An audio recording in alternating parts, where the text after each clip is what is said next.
Hello, ladies and gentlemen. Good evening and welcome to this very special broadcast coming to you from ABS Africa Broadcasting Service.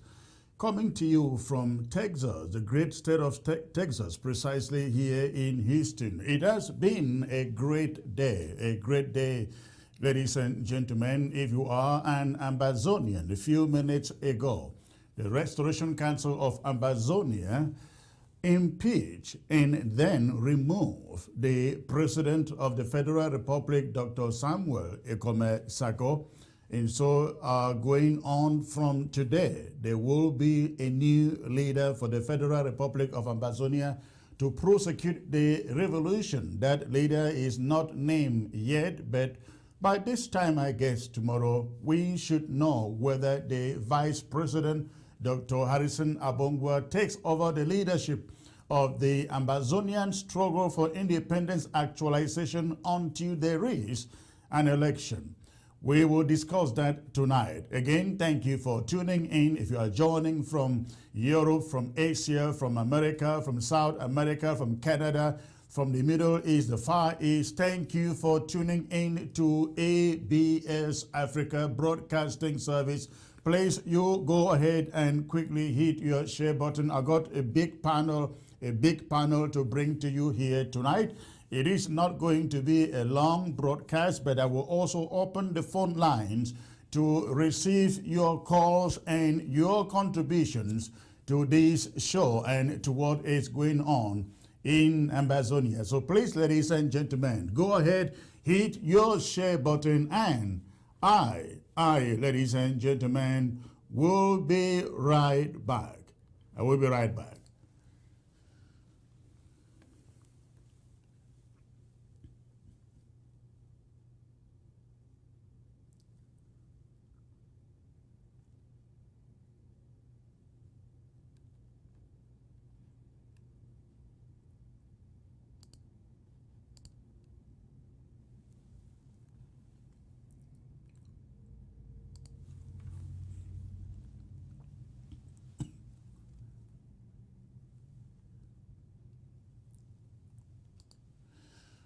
Once more, ladies and gentlemen, thanks for tuning in to be part of this very special broadcast today, Sunday, February the 13th in the year of our Lord, 2022. Again, it has been a great day for the history of independence actualization for Ambazonia. Today, few minutes ago, less than an hour ago, the Restoration Council of Ambazonia, a body that is deemed to be the superior of all the branches of Ambazonia's interim government, they came up with a formal announcement removing after impeachment a week ago, Dr. Samuel Ekome Sako as president of the Federal Republic of Ambazonia. You will all recall that only a week ago, the Restoration Council had carried out a vote. Now, let me start from before then. About 2 or 3 weeks ago, the people of Ambazonia meeting in a constituent APP assembly petitioned the Restoration Council to impeach Dr. Samuel Ekome Sako over crimes which have been listed to be up to 13 of them. The Restoration Council took that petition, deliberated upon it, held a plenary, and deliberated upon it, voted 22 votes. Voted 22 votes, I think over 28, ladies and gentlemen, to impeach Dr. Samuel Ekome Sako. A letter was then sent to Dr. Samuel Ekome Sako to appear before the Restoration Council to answer to some of the charges against him. He was given up to yesterday, February the 12th, to appear before the Restoration Council to answer those charges. Dr. Sako did not appear before the Restoration Council. He essentially refused to appear.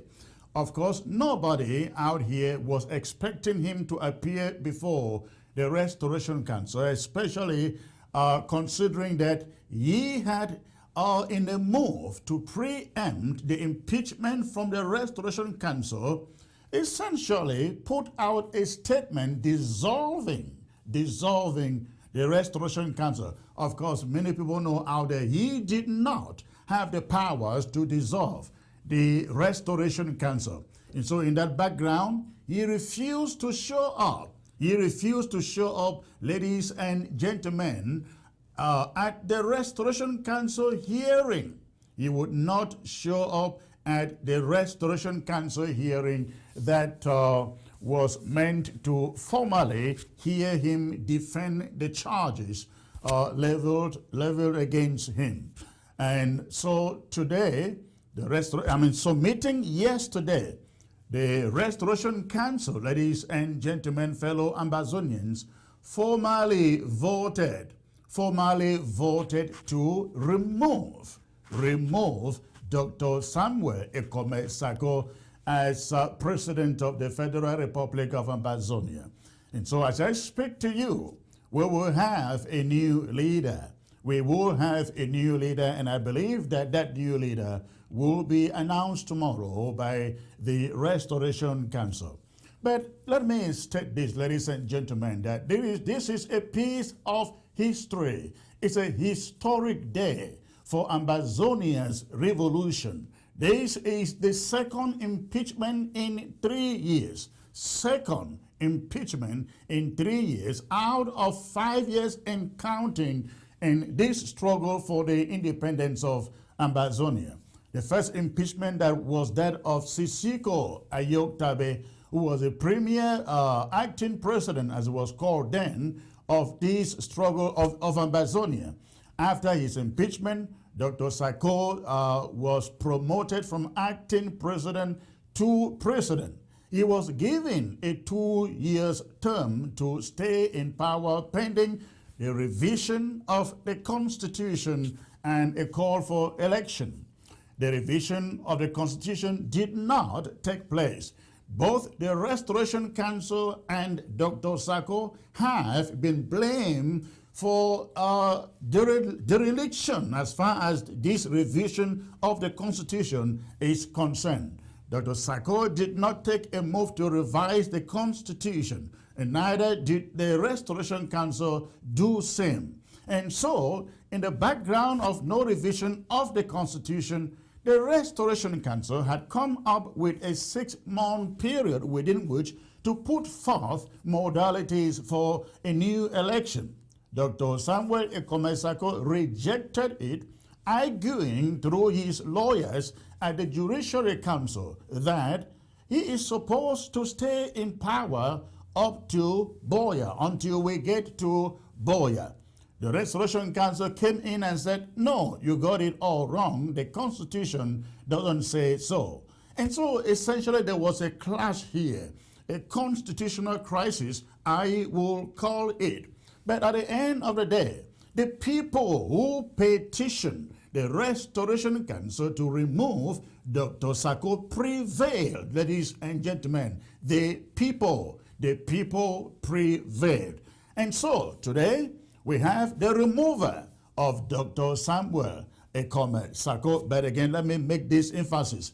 Before today, Dr. Sako had dissolved in his mind the Restoration Council. Let me say it plain and clear here. No one individual has the powers to dissolve a separate arm of government or an independent arm of government. And that one move, ladies and gentlemen, was treasonous. For one person to rise up one morning, sign a piece of paper and say he has dissolved the assembly, the parliament of the people. I don't know. Can Joe Biden, the president of the United States, rise up one morning and say, I dissolve Congress or I dissolve Senate? Of course not. Can the British Prime Minister wake up one morning and say he has dissolved the House of Commons and the House of Lords? I just don't know. Even in France, ladies and gentlemen, can the French president wake up one morning and say he has dissolved this parliament? Of course not. Of course not. That was one move that essentially nailed the nail on the coffin that solidified the impeachment of Dr. Samuel Sako. Of course, he knew that should he appear before the Restoration Council to answer for the charges against him, then his own word no longer stands. So he wasn't going to contradict himself. He chose to stay away from the Restoration Council. Now he has vowed to sit tight and move on and continue to call himself a government. But in the announcement of today, the Restoration Council made it very, very clear that he has been stripped, ladies and gentlemen. Dr. Samuel Sako has been stripped, according to the Restoration Council, of every inch of power associated with the presidency. He can no longer be called president, or you want to call him former president, that will make sense. He no longer can sign any bills or requisition to Ambazonia's presidency. He can no longer speak as the president or stand anywhere and represent Ambazonia as leader. The diplomatic services, the international community, the media, and all that you can think of, they have been copied the statement from the Restoration Council to the effect that Dr. Samuel Sako is no longer the legitimate leader of the Federal Republic of Ambazonia, cannot, ladies and gentlemen, represent Ambazonia, not even within AG, Ambazonia coalition team. No, he has been taken out, stripped of all those powers and responsibilities. That is what this means. That is what this means, ladies and gentlemen. Let me add this. In the course of this process, many people have been labeled and camps set up. You hear of coup plotters and hand clappers, ladies and gentlemen. The camp that supports Dr. Sako referred to as hand clappers, and the camp that stood for the removal of Dr. Sako called coup plotters. At the end of the day, coup plotters, I guess, coup plotters, they should be very, very proud of putting up a powerful fight for the right thing, to be done. Now, in presenting the announcement of today and even former announcements, the Restoration Council wants Ambazonians to believe they did not want to come across as representing, speaking for one side. I thought that statement was uncalled for, ladies and gentlemen.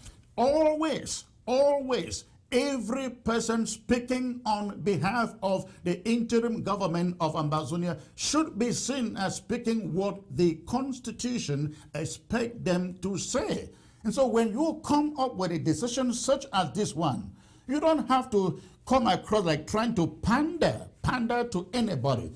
You have to be seen as just interpreting the Constitution as it empowers you to do. So I thought that is what the Restoration Council was supposed to say, instead of coming across like trying to pander or manifest some kind of weakness as if you are supporting anybody. Ladies and gentlemen, you are not supporting anybody. You are not supposed to be supporting anybody. You are supposed to be interpreting the Constitution and implementing it. And I want to believe that is exactly what you did. That was exactly what you did.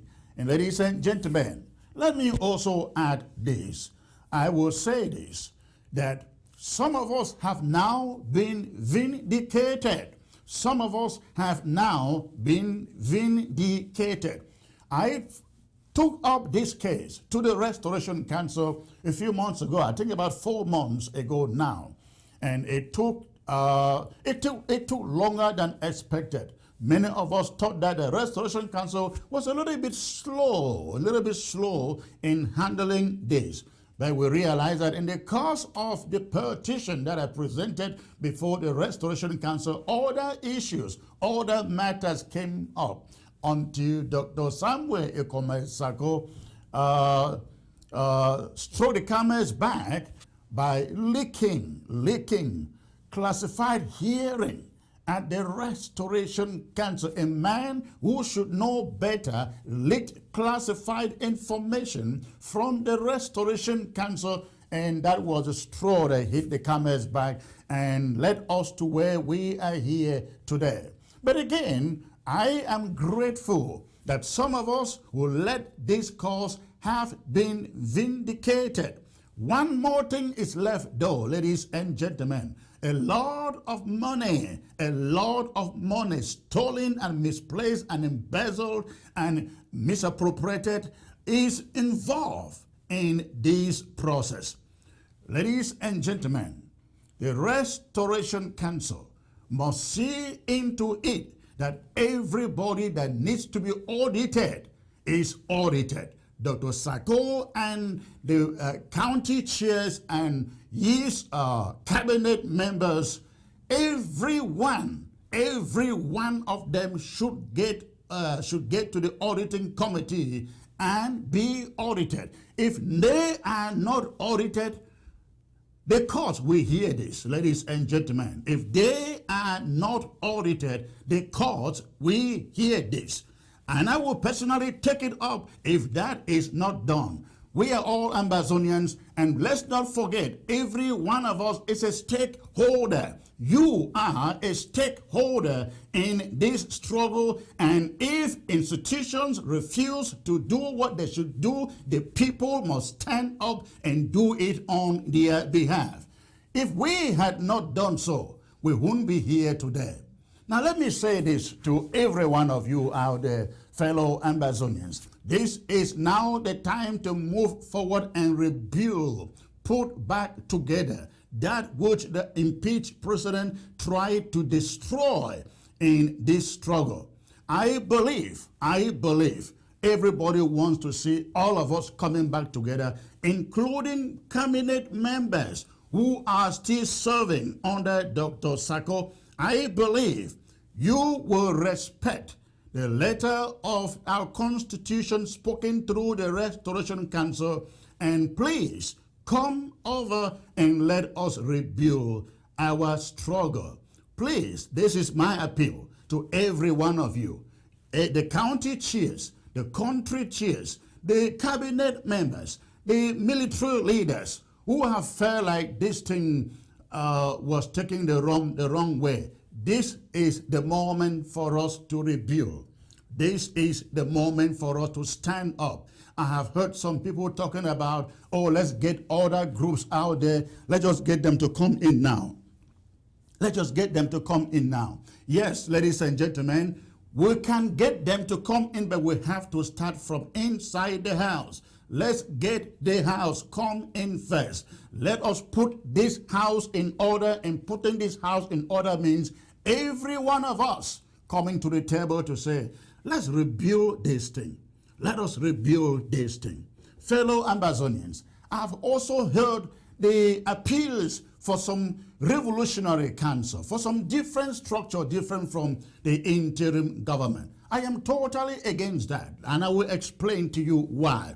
Listen, if we respect our institutions, they will work. They will work. The problem is not in the name. The problem is in the people we put in charge of positions. Ladies and gentlemen, we have a judiciary council that essentially the Restoration Council says doesn't exist because the members were never voted. We have an ethics committee that essentially doesn't exist because the president handpicked members of that committee, whereas the counties supposed to provide membership into that committee. We have a dysfunctional Restoration Council that sat over all these things for all these years, 2 years and counting, the Restoration Council could not work on revising the Constitution, neither work on putting out modalities for an election.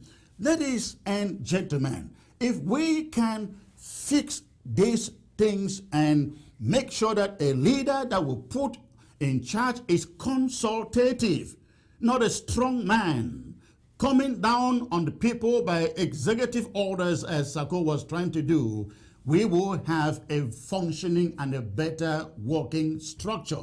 All we want are institutions that work. Institutions that work, ladies and gentlemen. We don't need strong men. We don't need a revolutionary council. What is the difference in the name?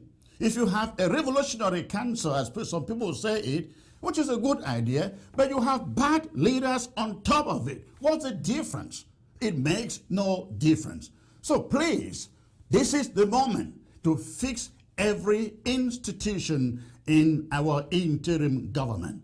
We do not want to see this interim government destroyed, because if we are where we are today, haven't made the progress that we have made today in this struggle, it is thanks to the interim government. Thanks to the interim government. We will not let it go. Let us fix it. Let us fix it, ladies and gentlemen. Have a better functioning government. A government where no one person is having her legs or his legs everywhere. No, having their tentacles everywhere. A government, an institution in which terms of references are spelled out and people know their limits, know what they are called or appointed to do in a setting such as this one. If we do this,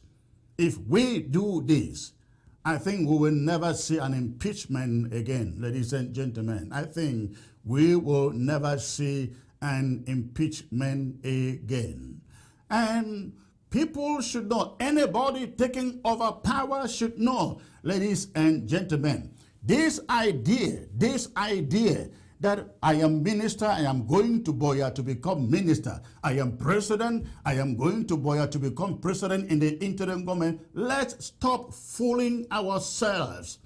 It is not going to work that way, ladies and gentlemen. Stop fooling yourselves. You are not going to Boya to be president, to be minister, whatever at this moment. Let me tell you, ladies and gentlemen, when we get to Boya, we will get to Boya through negotiations.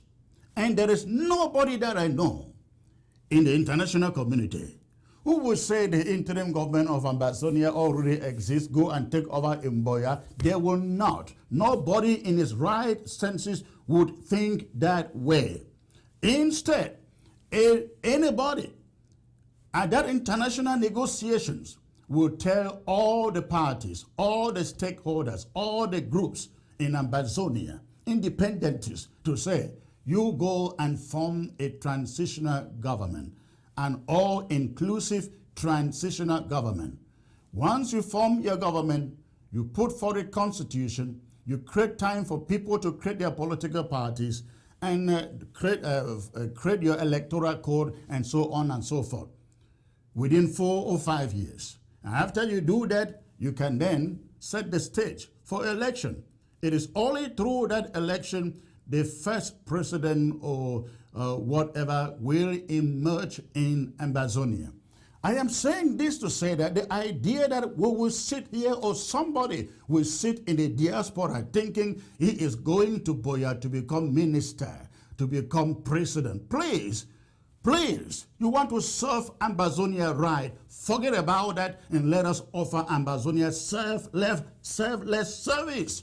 Selfless service. Let's think about the people who are dying, the fighters sleeping in the bushes before we think of what position that we are occupying in Boya. That is the most important thing, ladies and gentlemen. If we reason this way, if we think this way, we will serve this struggle selflessly. Selflessly. I hope this makes sense out there to all of you. I shall be coming back on this possibly on Monday to discuss this. But I have with me a big panel joining me, ladies and gentlemen, from the Restoration Council to the Cabinet to discuss these issues that, the developing story of today. The removal of Dr. Samuel Ikome Sako as president of Ambazonia, ladies and gentlemen. Now, do not forget, the interim government is not dissolved. The interim government stands strong. And right now, as I speak, the present, today, this hour, the Restoration Council is in charge. But I want to believe that by this time tomorrow, we will know who actually is the leader of the interim government of Ambazonia. I am joined, ladies and gentlemen, by the spokesperson for the Restoration Council. The spokesperson for the Restoration Council, who will be giving us a little insight as to what this means going forward. The Reverend Alfred Jin, it's a pleasure to have you, sir, from the Restoration Council.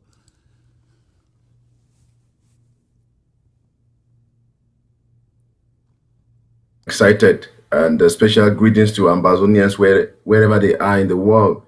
And 21 gun salute to our field marshals, everywhere, commanders and the valiant Ambazonian restoration fighters who have tirelessly in the cold of the day, in the heat of the day, and cool of the night, the mosquitoes, all that they go through, being hunted like rats in their own homeland, fighting to bring restoration and freedom to our land. And all sympathizers and goodwill wishers of Ambazonians who are standing with us during this liberation struggle for total freedom. Greetings to you. We hope to have a wonderful time. Thank you for joining me, sir. We are also joined from the Restoration Council by the one and only strong iron lady, the Honorable Anne Indo. Please bend your camera slightly. Bend it slightly. The Honorable Anne. There you go. Beautiful. Okay. Thank you for joining me, ma'am.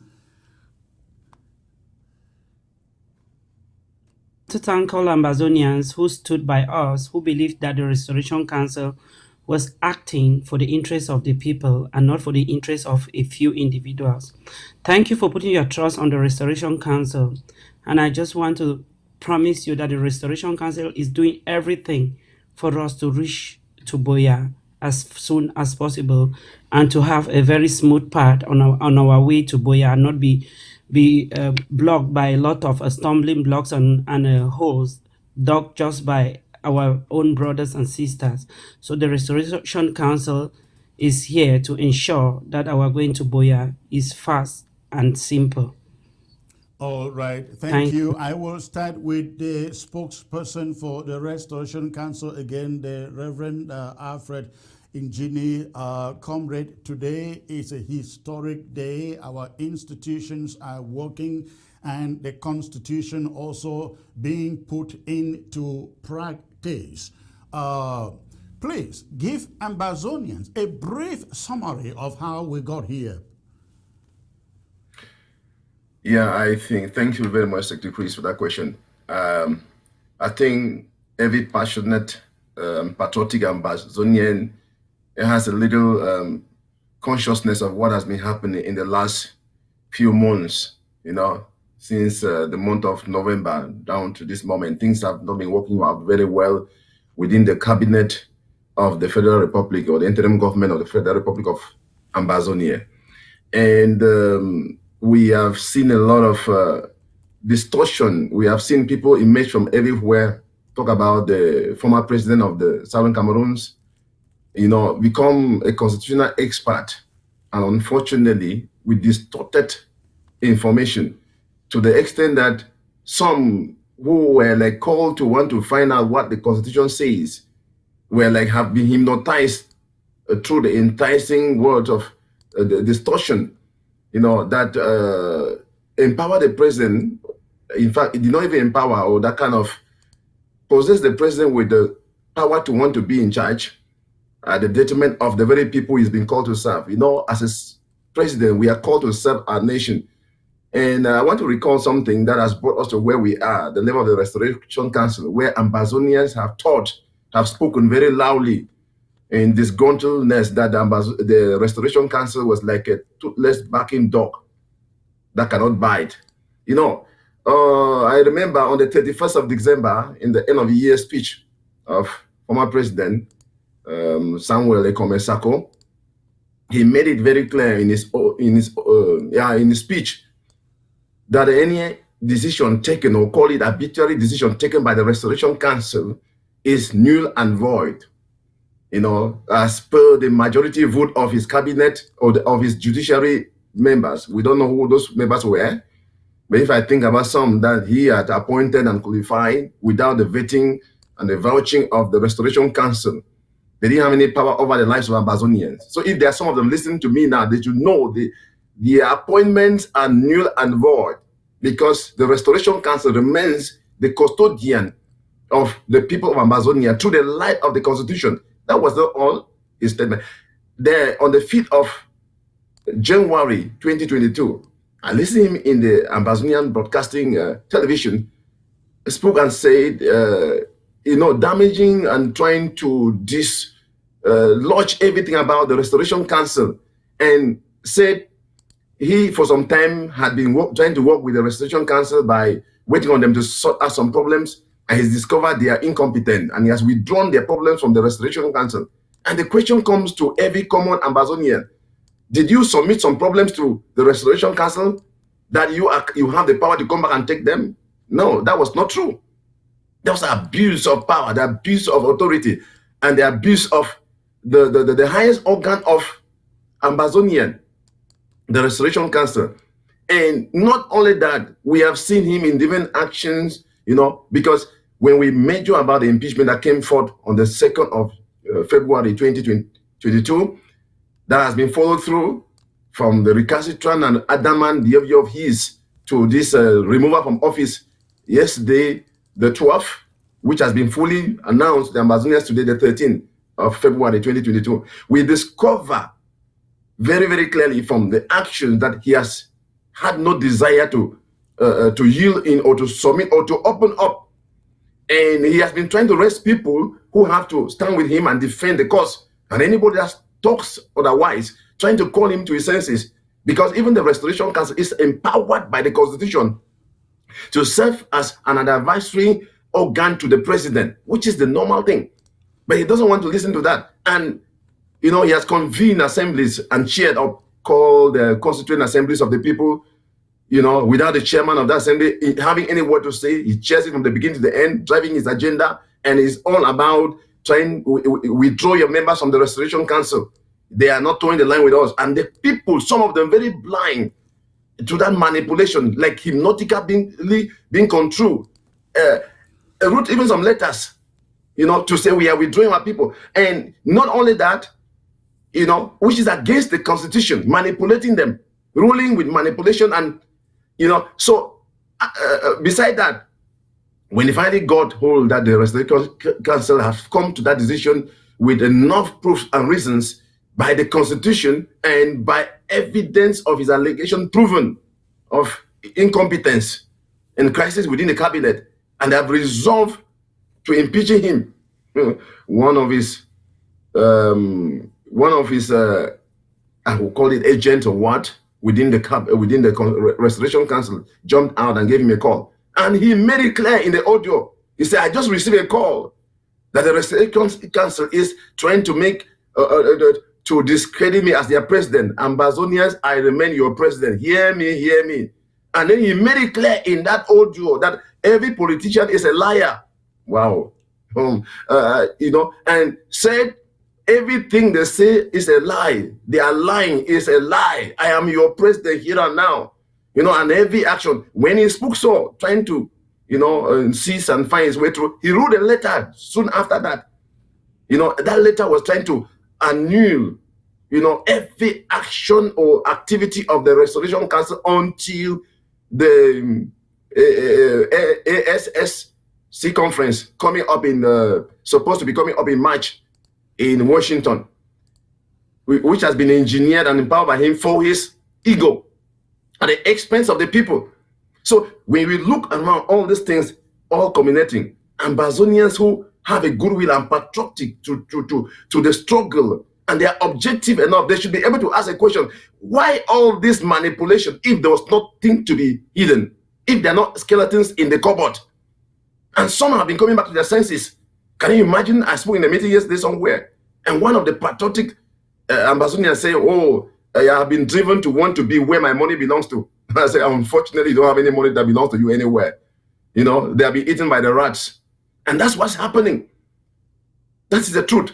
So that's a little of what I could say about what brought us to, at the level of the Restoration Council, to this point. It is important for Ambazonians to know and to hold and renew their confidence and trust in the Restoration Council of Ambazonia.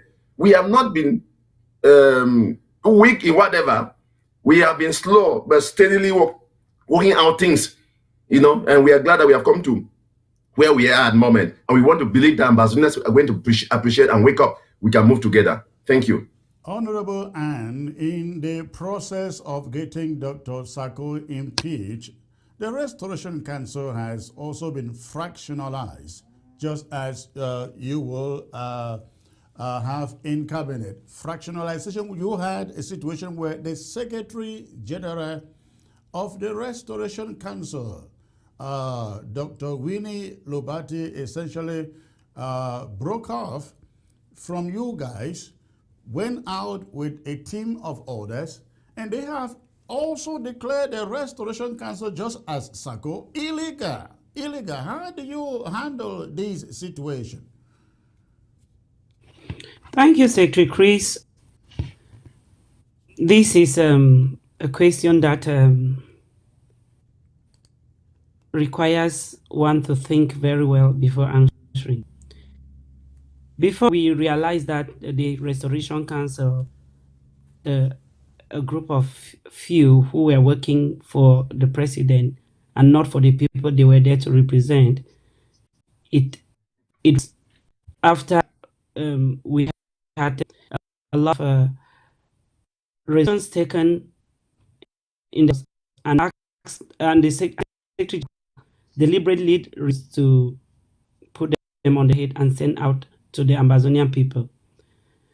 In that November, I think, yeah, November, we had some resolutions that could have saved Ambazonia from this nightmare. But she never made it clear to us that she didn't want to do that because it was against her own will. She pretended that she didn't have time, or she would just go mute. It was until the president made that decision in January, 1st of January, where he single-handedly dissolved the Restoration Council and asked for chairs to withdraw their members, that we then discovered that there were people in the house who were working hand in glove with the president. After they leaked audio, and nobody in the house could stand up and say they leaked the audio to the president. So this is opening our eyes. And now all the resolutions that favored the people, the few, were put out by the Secretary General. So we started asking questions, and a lot of people who now realize that we were being lied would either say, no, the Secretary General is busy, give one flimsy excuse after the other. But now when they came out clean and clear, distancing themselves, that was 7 of them out of 40 members in the Restoration Council. That is when people realized that we had all along been working with morals in the house. And the Secretary General had a grip on the man of the Restoration Council, like I can say, because when meetings were being held, she will influence every decision taken in the house. I remember in one meeting where we had to vote, and she said she cannot allow the vote to take place because she doesn't agree. And that is when members stood up to say, but must you agree to everything before it's been voted? Are we here for you, or are we here for the vote of the majority and for what is good for the people? And that is when that vote was presented to the House to be taken, but it was never published. So a lot of things went on in the House. We will take decisions upon decisions. I remember one decision was to suspend you, Secretary Chris, and Iringwa, from the cabinet because of the negative energy the two of you brought at that time when you brought the charges and allegations or accusations against the president and Iringwa. That could have salvaged the situation, because putting you and Irene away for a time and bringing you people on with a special committee that was delegated to reconcile and come back with positive energy to the revolution would have been good. But since the Secretary General did not want Irene maybe to be affected, they refused to put it out, and there we were stuck on one place. She alone had the letterhead of the Restoration Council. It was really funny that the chairman didn't even have the letterhead of the Restoration Council. So we will come every day writing, what is the SG waiting for? And the SG will go on mute, no response, nothing, until the next session where she will show up, and she might give one excuse or another. And before showing up, maybe that the resolution that we took has already expired, and they were a lot of things evolved at the same time. So we needed but when she will show up, there will be something else that needs more than the previously voted resolution. And so that is how we coped with her in the house, until it became so clear to everybody that she was now acting solo and influencing six other people. That is when the Restoration Council decided to stand tall and let the Ambazonian people know what is going on. We had a lot of evidence at the disposal of the Restoration Council that we didn't want to show it out, not because we wanted to keep it away from the people, but because we wanted people to still believe and trust the interim government. But based on the fact the president, former president, had people who gave him every move made in the Restoration Council, and then gave him the leaked audio, leaked the audio of the Government Affairs Committee to him, and he used only the parts that favor him to render the Restoration Council obsolete or dysfunctional, making the people to despise the Vice President, Dr. Abongwa. We now decided that it is good for Ambazonia to see part of the evidence hold against the president. And Ambazonians who are still now, we just want to tell them that we have evidence at our disposal that can land a lot of people in the cabinet in jail for the rest of their lives. And we are not out to do that. We want Ambazonians to decide what we will do. So we have a meeting tomorrow with all stakeholders, and we want all of them to come on board and decide. But the evidence and all the investigations are still ongoing. But justice must prevail. Thank you.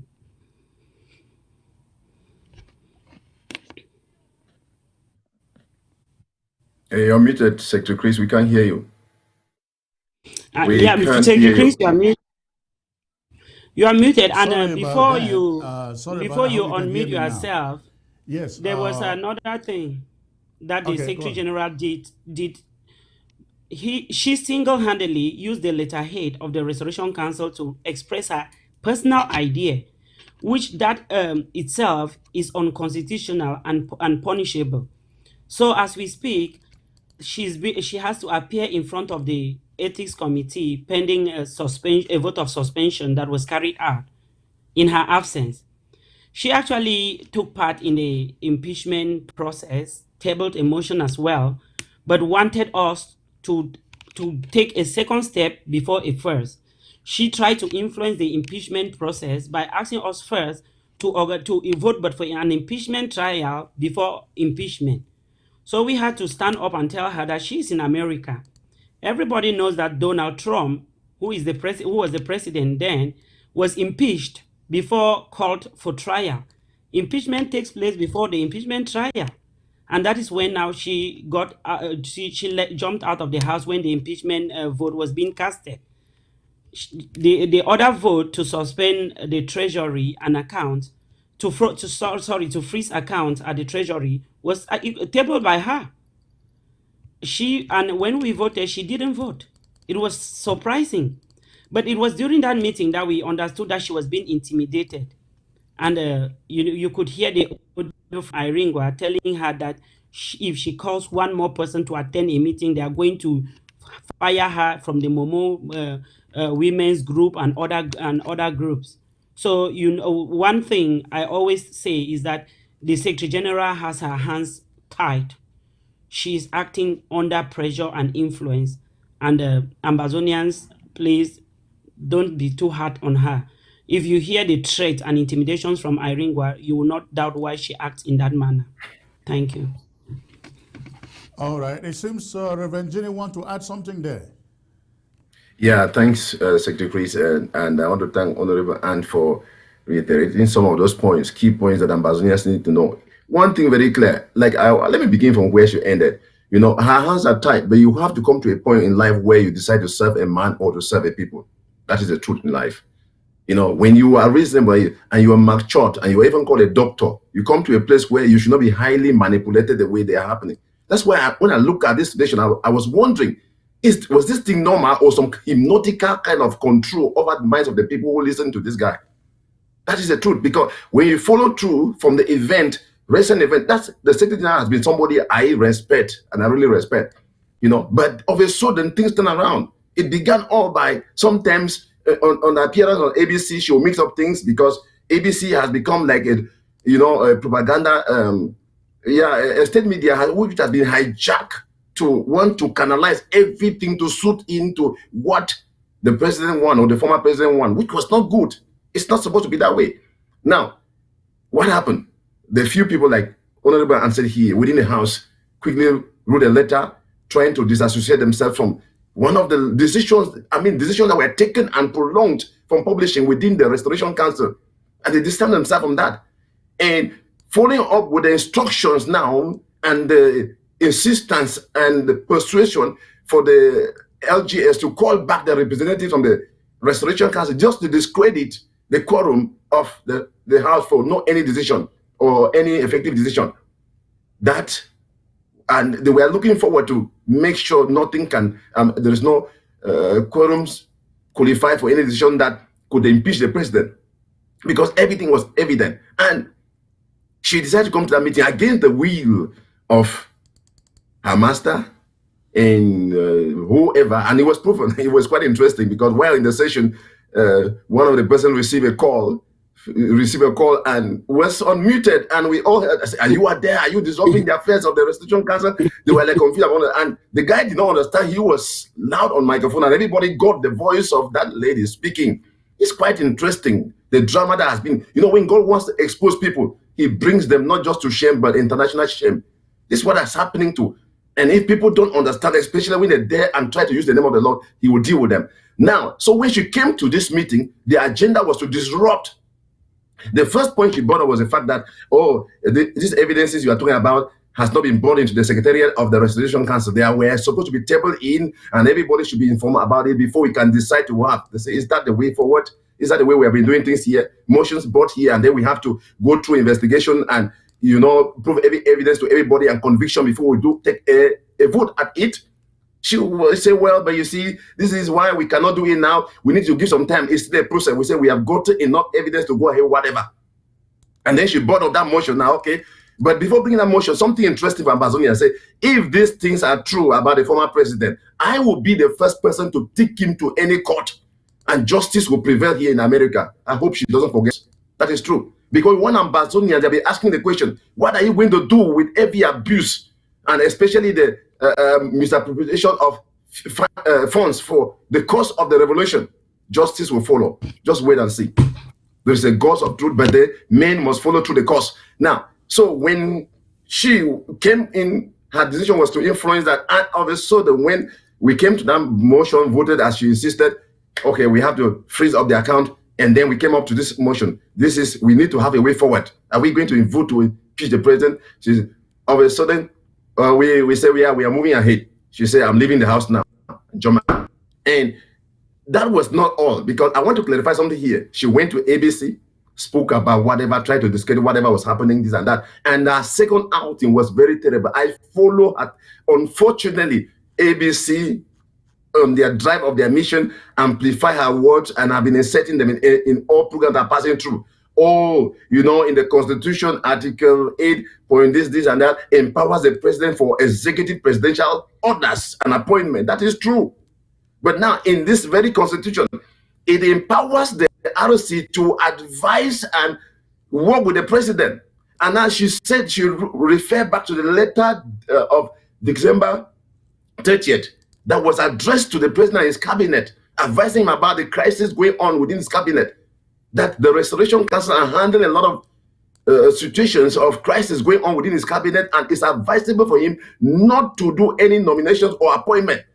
It did not forbid the president from appointment as per the Constitution, but she read it there, and her word and her message was that, oh, she was so shocked, and even her tentacles were tempted to be spread everywhere, everything in her loosened up because it was against the Constitution. No, we did not.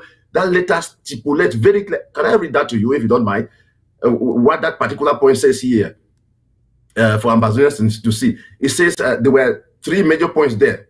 You know, one of the first one was saying your presidential 2-year mandate has expired, which the ROC will like to start working on the process that may include an amendment of the interim constitution. You know, preparing to the election. Now, the second one was there is a very serious internal crisis in your cabinet and other departments in the executive branch that the ROC is working hard to resolve.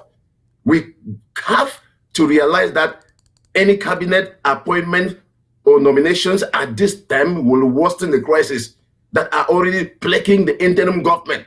So this was the instructional advice that they gave him. They were not forbidding him by the Constitution, like she was saying. And when I followed that up, I was wondering, how could an intellectual just decide to distort things because things are falling apart upon our life and then deceive the people of Ambazonia? So we like Ambazonians to follow up information and be clear, especially in a manipulated atmosphere as what has been going on. And that thing where she wrote out, finally, the last thing she did was she wrote a letter of denouncing the Restoration Council, calling it the defunct Restoration Council, and terribly, she used the letterhead of the Restoration Council. Then Ambazonia, can you imagine that one lady who is the Secretary General then become the Restoration Council of your country? Is this normal?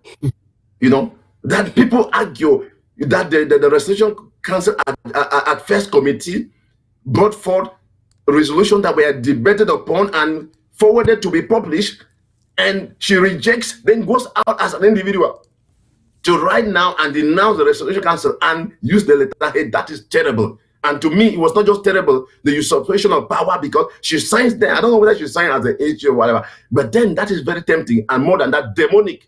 No normal person, no intellectual person should be able to do that kind of a thing, which she did. Now, she signed that statement even after announcing that the Restoration Council was illegitimate. So terrible. And that's what the people. Let me get back. We have other guests. We have other guests waiting here. We have Dr. Atiajo. We have Bishop John. We have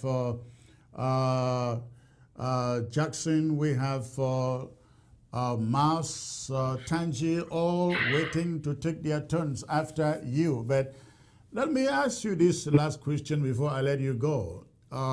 If there was anything that became contentious during your announcement today, it was that of the Constitution and what happens right after you impeach a president. You have called for a meeting tomorrow to decide that. When you were carrying out your discussions on the removing the president, did it occur to you that people would ask you immediately, why should there be a vacuum for even a minute?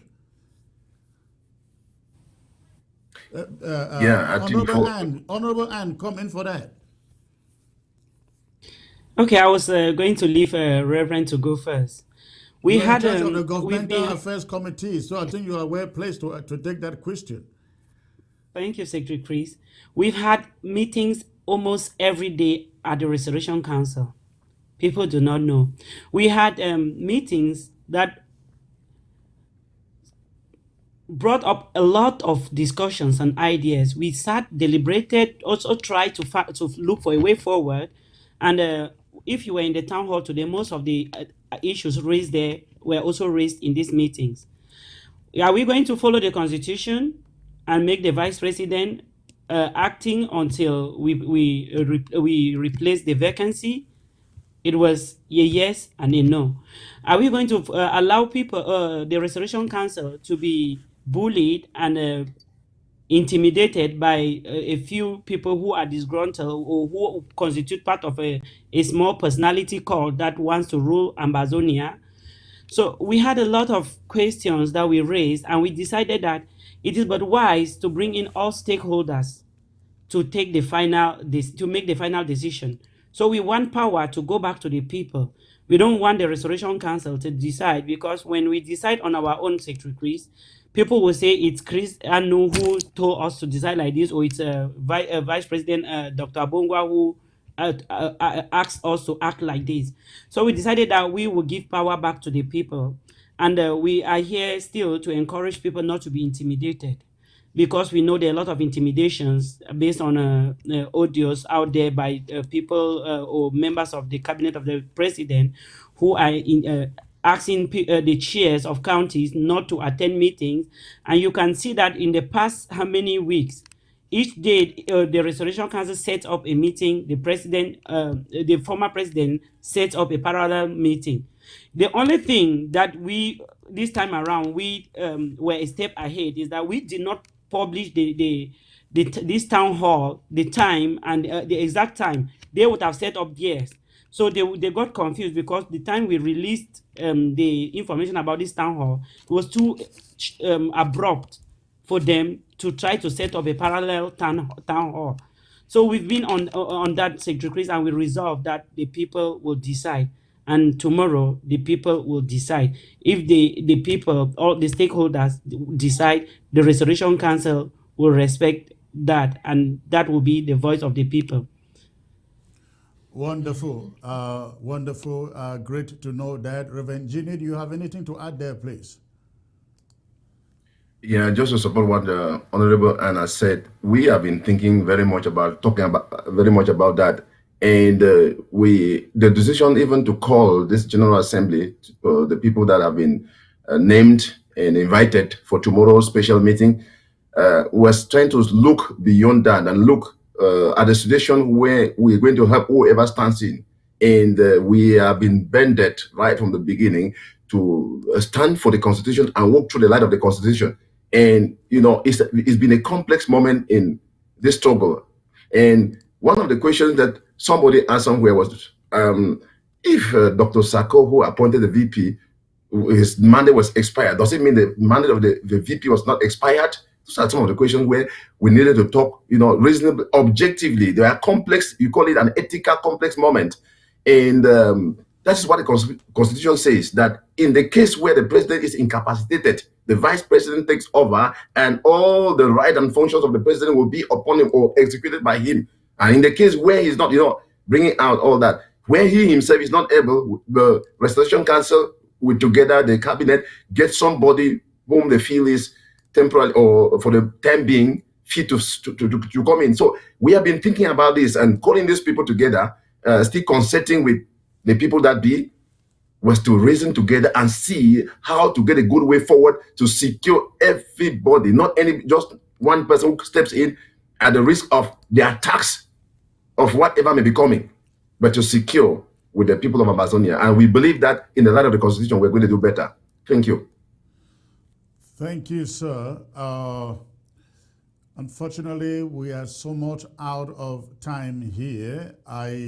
We have a lot of time over the weekend to bring you back. I look forward to having a whole panel made up of Restoration Council members during the week, and I hope that, especially when after we would have gotten a new leader after tomorrow, bring quite a number of you to let's have a discussion on the entire exercise and educate Ambazonians the process you went through to arrive at where we are today. Honorable Anne, you have any last word? Yeah, thank you, Secretary Chris. Before I say it, I want to say that the ANSC is holding a fundraiser now on Zoom, and I'm calling on all Ambazonians of goodwill to go into that town hall meeting now and chip in as little as we have, please.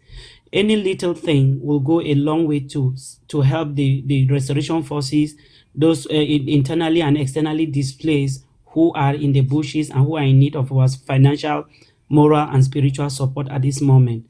Please send your hands in your pocket for the sake of this revolution.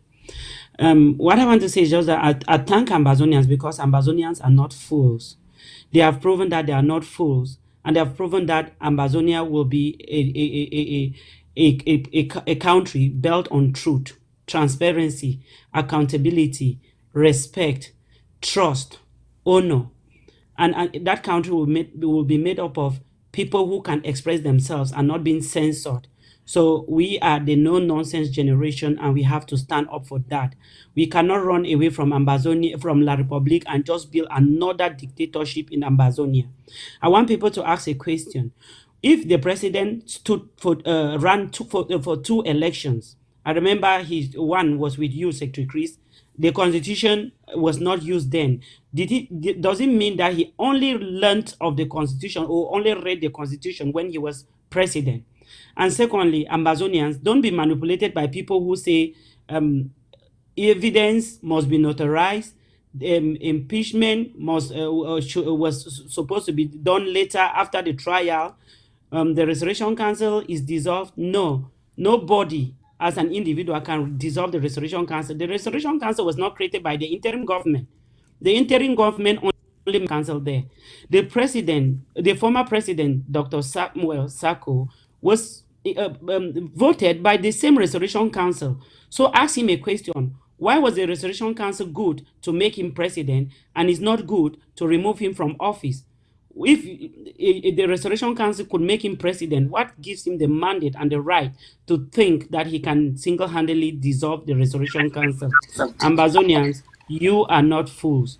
You have to open your eyes and know that the people who are supporting the president, most of them, some might be manipulated, but a lot are going to go down. And the Restoration Council promises to bring you everything when the time comes.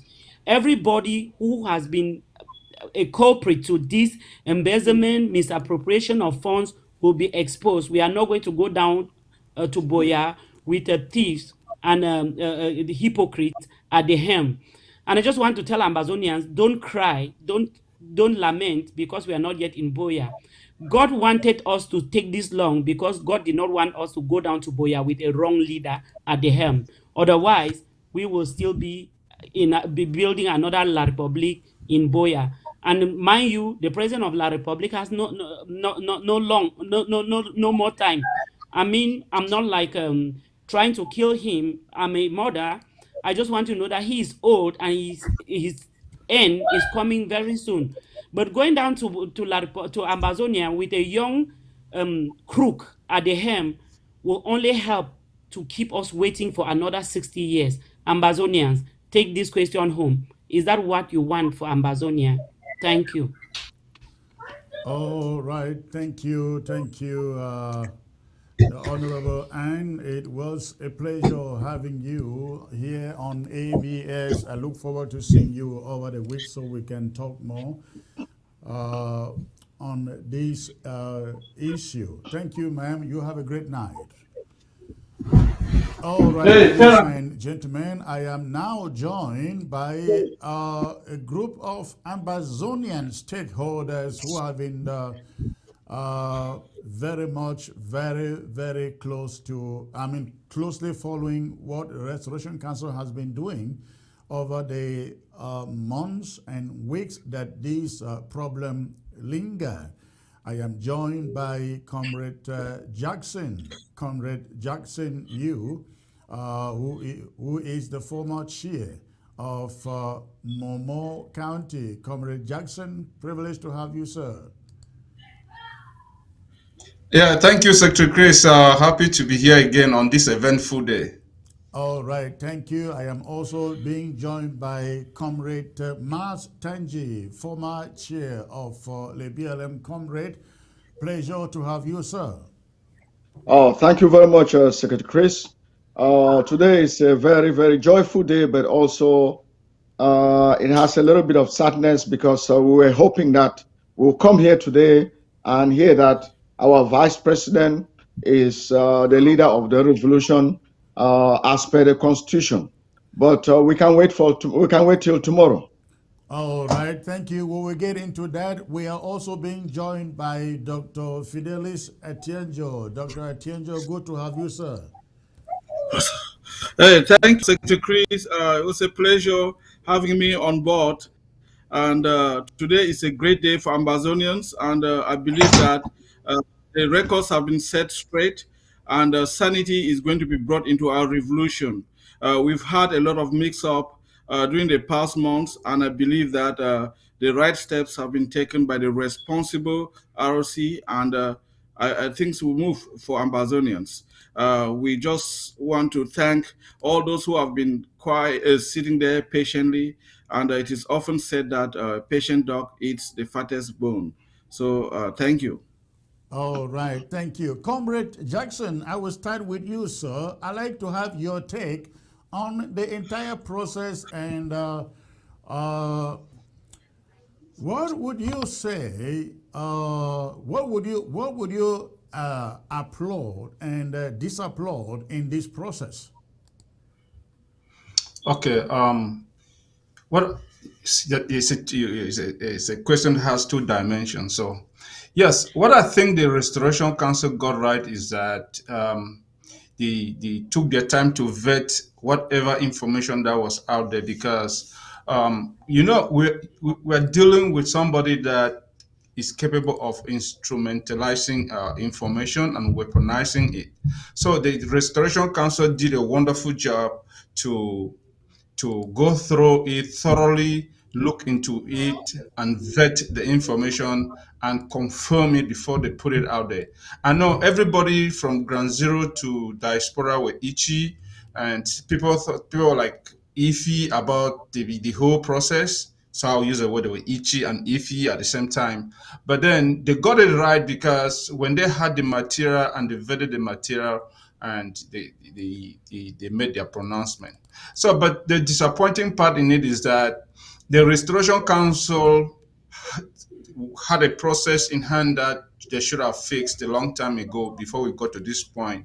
We are all human, we have our own jobs, and we do this as part-time, we volunteer, which they should have done this before. They should have solved some of this problem before we got to this place. But nevertheless, we are there. And the one thing that is really disturbing now is that I made a pronouncement earlier today. This issue of the constitution that they are trying to dabble with it. We're here because the former president used the constitution and slapped it on their face because of a correction that they made that wasn't in the constitution. And they are trying now to dabble with that same thing to make corrections that are in the constitution. So they're trying to correct the constitution without going through the right process. So that is the problem. But then they say they want to consult with stakeholders. But one thing that they're not understanding here is that the chairs and at the county and the LJ have been instrumentalized by the president. He has weaponized most of these structures, just as he did with his cabinet, with the IOC, ethics committee, and the Restoration Council is the last body that was standing. If you are going to consult with these stakeholders, and these are persons that most of them, I'm not going to say all of them, because I know there are good people in there, because I've been part of them. But some of them have been instrumentalized and weaponized, and you are still going to meet them on a constitutional issue that is very clear. You are trying to create another precedent that is going to take us to another mess. That is my frustration, but I know that God is going to guide them and give them wisdom because they have so far they have been acting appropriately, though slow, but they got it right. So that is my take. Thank you. Let me get to Mas Tanji, again, former chair of the BLM, to get his take on the entire process how we got here. Comrade Mars, give us your take, sir. Well, as my colleague Chairman Jackson has said, the Restoration Council have done a great job in doing well. They've been very brave and courageous in getting rid of the impeached President Sako, the ex-President Sako. There was a moment that I thought that they will fall apart, but thanks, this revolution is led by God. It's a God-ordained revolution. So no matter what happens, the truth and justice will prevail. And I hope, beyond all hope, that it will prevail tomorrow. Because some of the people that the Restoration Council are saying they want them to come and make a decision are the same people who've been prompting the Sako.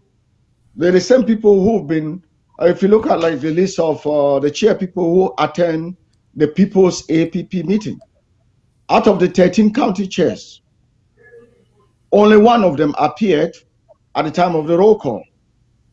But we have information that they were at the other meeting, at the illegal meeting. And those are the same people that the Restoration Council want to call so that we can sit down and make a decision together. That's what frustrates me, but I know that this is God-ordained revolution. The people that I feel most for are our field marshals on the ground, FMA, all the other field marshals, the general, the fighters on the ground, who are the ones taking the bullets. I hope, and I do hope, that the Restoration Council will invite at least FMA or the field marshals as a whole to that consultation tomorrow. Thank you. Thank you. Thank you. Let me get back to Dr. Atienjo. Dr. Atienjo, this constitution thing, the constitution is very clear, very, very clear as to what happened in the absence of the president. In this case, everybody expected that making the announcement of the removal of Dr. Sako, that the vice president automatically takes over, but that appears not to be the argument brought forth by the Restoration Council. What is your take on that, sir? Well, Secretary, I would answer this question somehow a little bit and actually congratulate the rest for what they have done. If you have been attending the town hall meetings that the Restoration Council has called, I mean, you would see that these people, these gentlemen and ladies, honorable members of this house, have worked tirelessly during these few months to actually bring the case before Ambazonians. You know, they have not only impeached and removed Sako, former president, disgraced former president, they have brought the facts to the people. They have lectured Ambazonians. They have shown it, and Ambazonians now see the kind of as a president. Going to picking a song for the president, I see on page 19 of our constitution, it is clearly stated there, the president not able to function. Whatever happens, they say whatever happens. Even if somebody was asking that is not impeachment in our constitution, but when there is a word, whatever happens, whatever happens, an embodiment of a lot of things that could happen. Impeachment is one, president death is one, or some other procedures that might be taken to remove, to put the president aside. In case of that vacancy created, the vice president takes over. Yes, we were going today expecting that a major announcement was going to be made, even though we had major announcements made about leadership, about successorship in our revolution. But, you know, we have a tomorrow in which this decision will be taken. And the option of acting according to the constitution is on the table, has a very high consideration. So we don't even need to bother about that. What I have an issue with is that how are are you going to invite individuals who have been on against the Restoration Council? Some endorsed the dissolution of the Restoration Council by the name of a former disgraced President Sako, to be part of a conversation to actually constitute a leadership for our revolution. It baffles me because, like what Chairman Mas said, we had meetings, APP meeting, and the chairman, the gullible county chairman, who are able, they have no kneecap to stand the heat, and they go around claiming that they are leaders. These are people who are so gullible to an extent that they cannot even take a decision for themselves. They are so confused and hopelessly confused, and then they are coming to decide for the people. I mean, for the people, how is that going to happen? And then you also talk about individuals like LGA chairs, some of them who are already gone. Like, for instance, like my LGA is non-existent. So you call people like this to come and take a decision about leadership. These are people who have been writing letters of motion of support, supporting, using the CPM style, promote a dictator to sit in place. It is really baffling. And another I would like to talk about is the fact that decisions have been taken by the House, or the Honorable House of the Registration Council, but an individual decides to sit on those decisions just simply because of the fact that she is one of those first members of the House. I mean, Dr. Lombardi, they need to kick her out of that house, just the way they did with Dr. Chima, who was a mole in the house. They need to kick them out and put responsible people to act in that house, because the house is failing partially because of individuals like that. When we have disgraced individuals like that in our house of representatives, we need to be ashamed of ourselves for sending them in there to go and bring more disgrace and disappointment to Ambazonians. Thank you, Secretary Chris. Thank you, Bishop John. Thank you for joining. So we are discussing about the provision, the suspension of who becomes the leader after the presidency is vacant, as stated by the Restoration Council. They did not immediately pick who replaces Dr. Sako, in spite of the fact that we have a vice president. What is your take on that?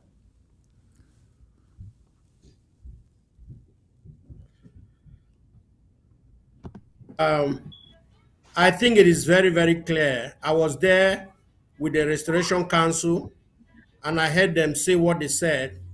And I think the Restoration Council, they said that we consider as the custodian of our Constitution, they have to act according to the Constitution. It is very clear there on page 19 of 49 of our interim Constitution that in case the president is not able to perform his duty for whatsoever reason, it is specified, for whatsoever reason. What does whatsoever reason means?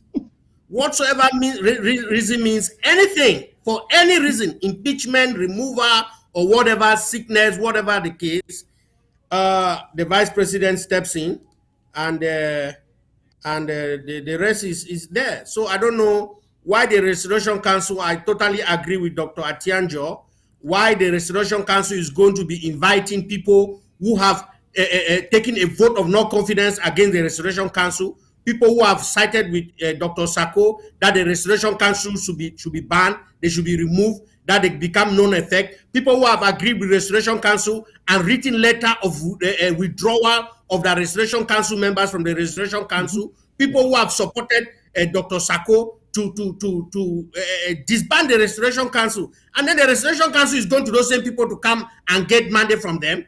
How is that?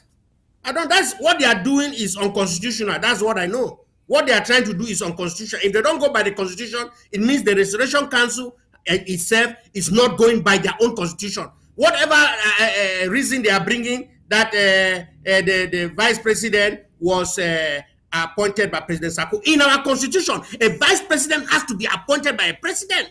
And it gives the description of the vice president, the condition of the vice president, and how are they going to say that the vice president was not elected with the president? In the Constitution, it says the president has to pick his vice president.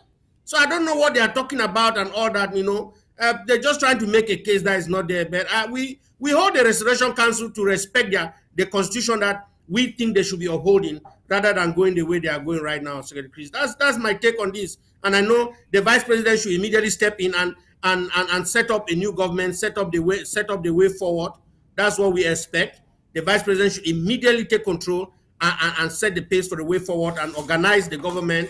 And if there have to be election comes later. But right now, we don't need to have any vacancy. That's what I'm saying. That's my take. All right. By tomorrow, I guess, we should be, we should know what happened as far as this is concerned. But the question has been raised now that Sako is gone. Now that Sako is gone, what becomes of his cabinet? Should there be an olive branch to that cabinet? Is it a cabinet? Now, let me put it this way. Is it a cabinet? Is he going with his cabinet, or his cabinet stays and he goes alone? Let me start with you again, Bishop John. Go on. Yeah, Secretary Chris, I want to say that not every cabinet member has done wrong. Some of the reasons why the president has been impeached or removed was not the fault of the cabinet member. Yes, and I think that some cabinet members are doing a great job, but there are some cabinet members who have helped to destroy this interim government. They have helped to destroy local government and counties. They have helped in bringing division and separation. Those should not stay. They should go. They should go with the president. So an olive branch will be extended to those who were afraid to stand and to join the government. And when the vice president takes over, whatever he wants to do, he can, whatever transitional government we are going to have, that will come in place, and the cabinet member can stay, and if there's some fresh blood, they can. But I'm very concerned about continuity. It has to be continuity, because this period of crisis that we have had has caused a lot of chaos. New people coming in, not knowing who to talk to, not knowing where to go, not knowing where to pick up, is going to create a lot of problems. So there has to be some form of continuity, so that the people who are going to take over, or whoever is going to be ruling, will not have difficulties. So I think that is very, very important to consider. All right. Comrade Jackson, what is your take on this? Okay, thank you. See, to me, Secretary Chris, I'm not going to dwell so much on the cabinet, because these are people that are being appointed by the whoever is sitting on that chair. And first of all, the cabinet members, some of them have been responsible. To me, I'm going to give a radical answer to this. We don't even need these 70 something cabinet positions that the previous president was having. We need to streamline that thing down to a couple of people, because first of all, I don't even know what they were doing there. It was like a big house of gossip, a gossip house where they go and sit there and they gossip about the county chairs that and the LGA chairs and other people that don't align with their philosophy. And that is even why we have so many problems today.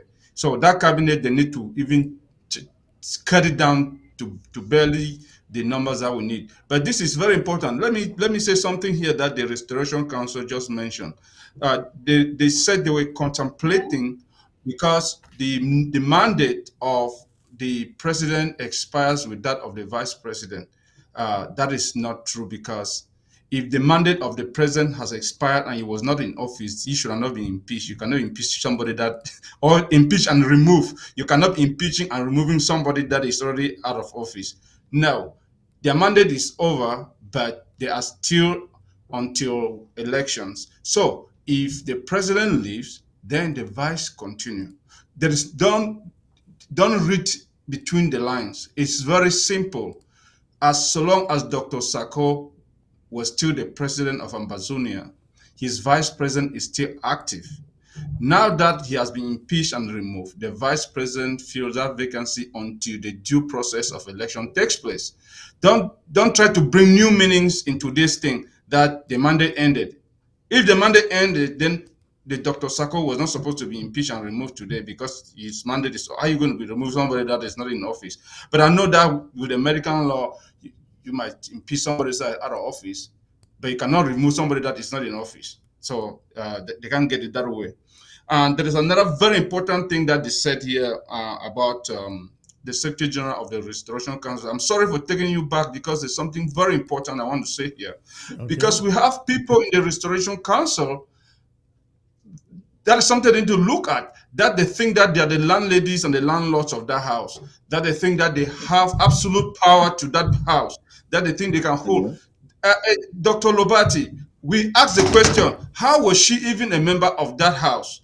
If she went into that house through a construction that is not existing, then because after the interim government was put in place, another construction is in place in this Ambazonia, then we should look into it critically. Because there are a bunch of women from Momo. This Dr. Lobati, she is the one that came and signed a document and put their fingers in a destructive way. And we thought it was only about Momo. Now she transferred it to the Restoration County. They were removed by the LGA, according to them, from the Restoration Council. But she went and signed a document and put the Secretary General of a defunct house. I mean, to me, this is some kind of instantaneous amnesia or forgetfulness, or there might be a new diagnosis to this. How do you, a balanced human being doesn't act like that? Or sometimes you get so deep into lifestyling, you cannot even cover your track. That is just what is happening with this. And the host of them, the Rachel, the Aringuas, the Abiedus, Madame Biedu, and the Midrechi, this is the curse that Momo is bringing into this revolution. And it is time that we kill it and take them out. And it should never happen again.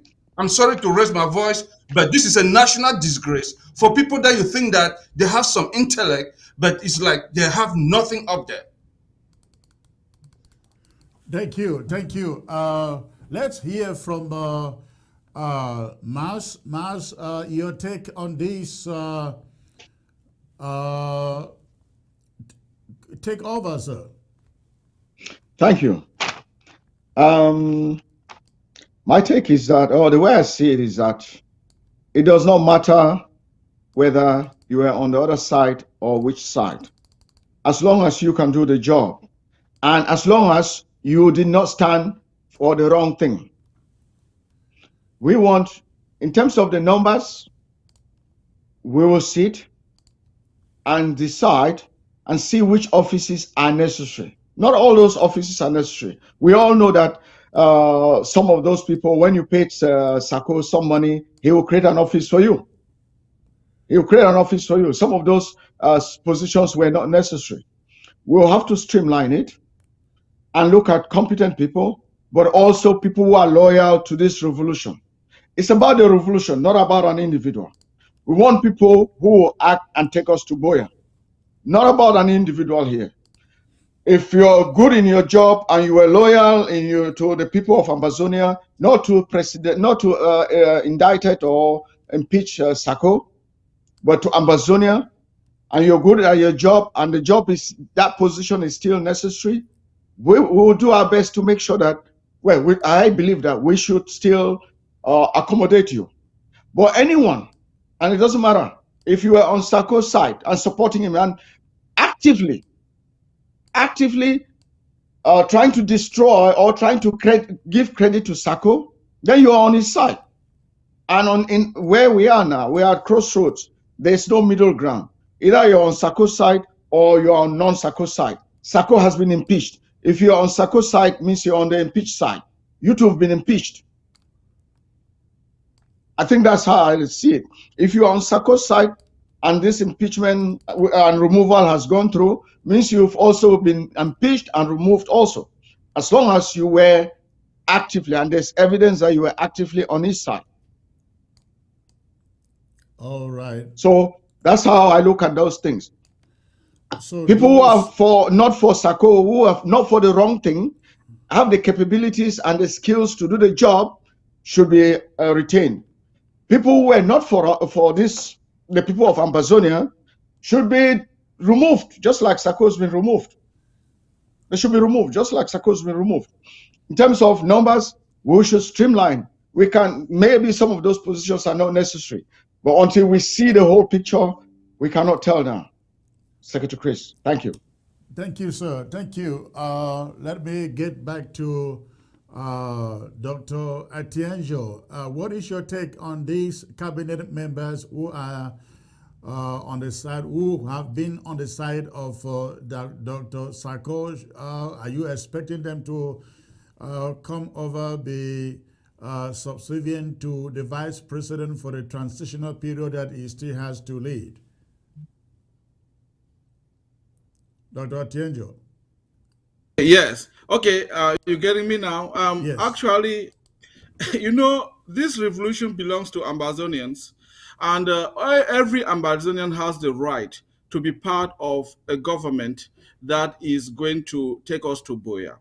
Yes, we have understood that a lot of people have been supporting him blindly. The disgraced former president blindly. And they've all been deceived to getting into deals with him. And these deals have held them in positions where they are uncomfortable or they don't have any other options to get out of that. I understand that. And given what the Restoration Council has done and the APP has done, they have actually explained to Ambazonian people the right side of business. And anyone who has not seen the right thing or who is unable to realize what is true for our revolution, then you are a liar. You are an accomplice of a crime against the people of Ambazonia. Because I still see a lot of people following him, and those who are following him, they are following him for their own interests, not for the interests of Ambazonians. One thing that I would like to say here is that when a leader is named out there, we are going to throw an olive tree to these people who are on his side. Okay, the level field is plain. Cross over, or you stay there and be punished and be blacklisted. So an olive tree is going to be thrown to them. So any cabinet member who realizes or who comes to sanity will come across over and work with Ambazonians. But be mindful that we are also going to dig into knowing what you have been doing in the background to destroy the revolution, this revolution. We are going to know that. And as soon as we know that, we're going to tell you right in your face that you are not good for our people. You cannot serve our people because this revolution is God ordained. And then about the structure, we have a lot. Sako was controlling a big government that was based on interest, of self-interest, appointing people because he wanted they had some benefits from those appointments.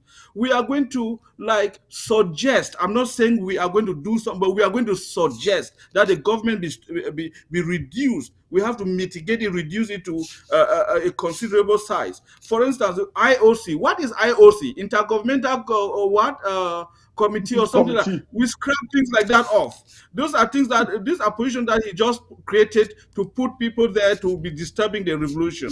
We are going to scrap things like that off. Look at even the Presidential Advisory Council. Does it really need to be an advisory council? We scrap things like that. Then the Ethics Committee is going to be constituted by members from different LGAs, different counties, or if we choose that, independent members, not puppets like the ones that are there now. We don't want puppets. We don't want people, hand clappers, to be serving in institutions like that because they lack the credibility to exercise their own decisions independently. We don't want people who can be influenced. And then in the cabinet is too big, too large. Where you find people like economic and resource, something like that.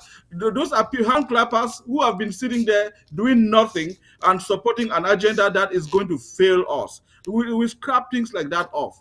But we can enlarge other the departments and make them so that they can function for the interests of Ambazonians. So there's a lot that we are going to do. In one of my statements the other day, in a write-up that I wrote, we're going to use an old broom to sweep the house.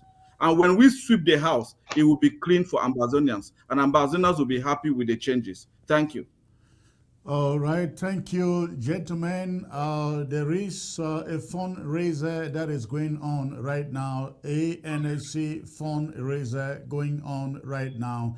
I will open the phones and take about 5 calls, and we will call it a day so that others can join the ANSC fundraiser that is currently going on. All right, let us open the phone lines.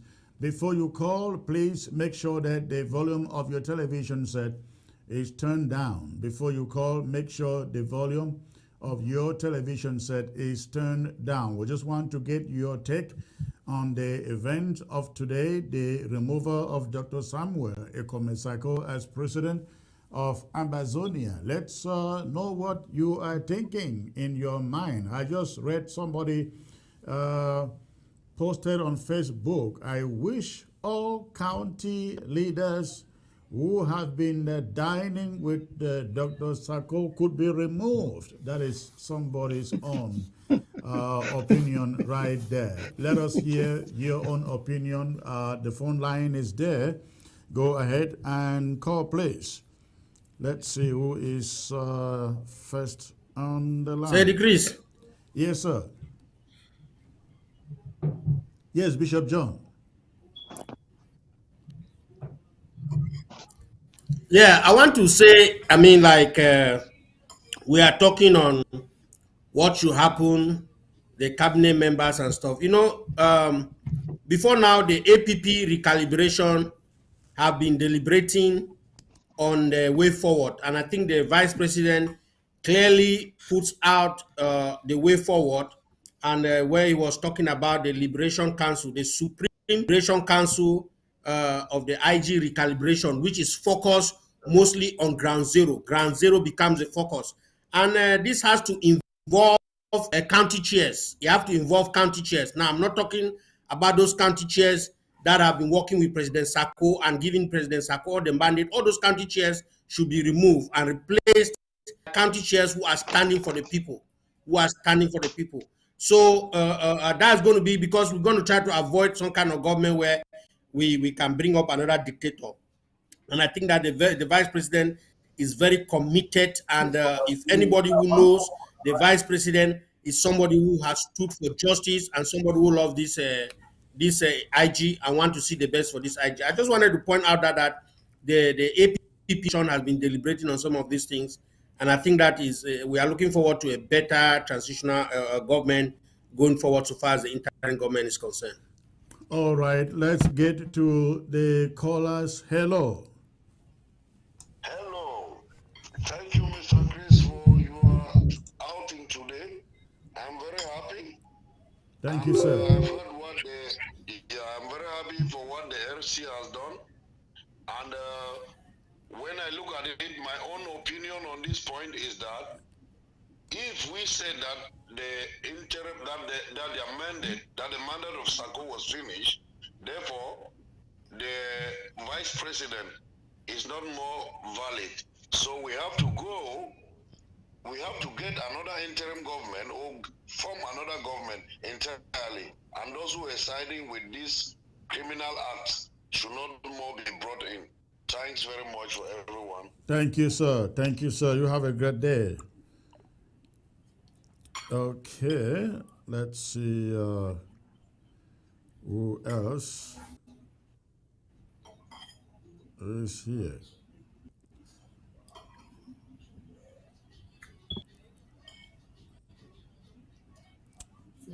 All right, there don't seem to be any. Okay, let's see.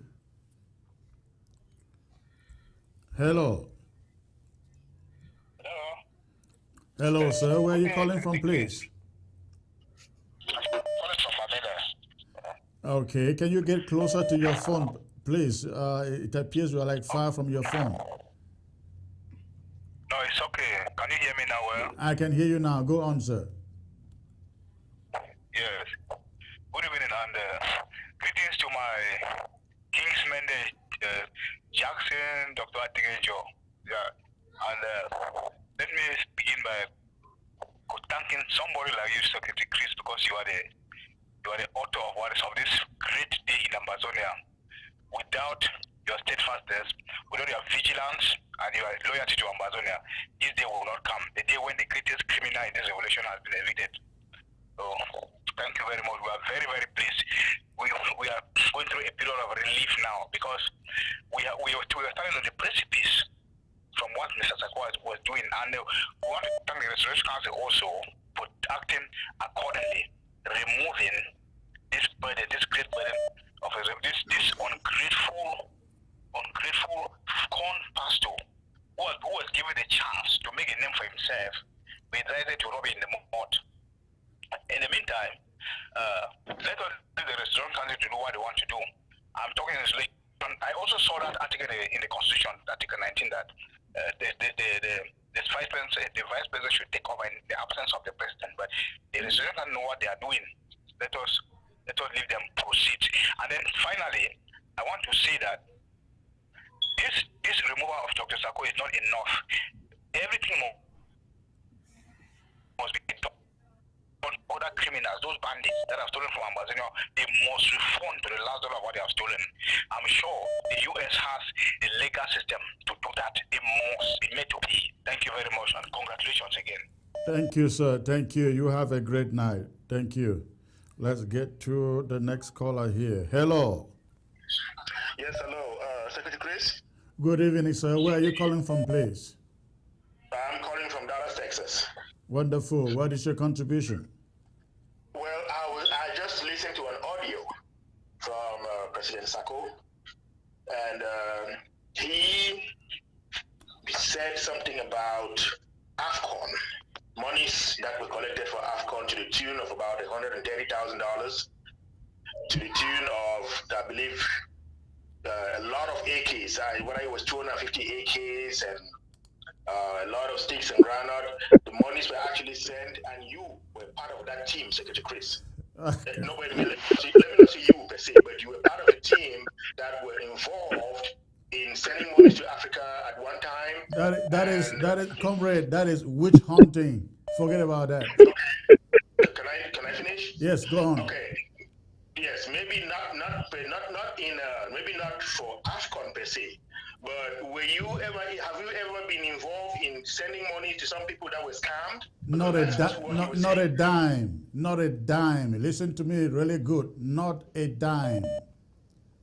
Secretary Chris, let me respond to him. Are you aware, being part of the interim government, that they've sent money to Africa? What is your point? What is your point, though? I said there is no dime. The government does many things. Not only yesterday, from day number one of this struggle, the government has carried out so many projects out of the USA. I won't sit on television and talk about that, but yes, the government does things. Went on air, you say. That's what I'm saying. This is not like some classified information. So what is your point? Tell me, what is your point? What is your point? So my point is, we are for one, they're saying that there's been a lot of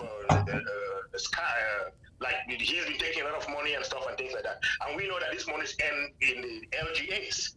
This money end within the LGAs. No, you are not correct. You are not correct. You are not correct. There is some money that ends with the LGAs or the counties. There is also. To the tune of about 80%. Hold on. Listen. I am inside. I know what I'm talking about. There is money that ends with the LGAs and the counties. There is also money that ends with the federal government. We are here talking about the 20%. We're talking about special fundraisings like Lava 1, Lava 2, Lava 3. We're talking about the President's Basket. We're talking about funds for AFCON special projects like AFCON, Chan, 11 February, and all those things. I'm also talking about, Secretary Chris, I'm not trying to cut you off. I'm also trying to talk about, because what he specifically mentioned was money for like things like funds for AFCON.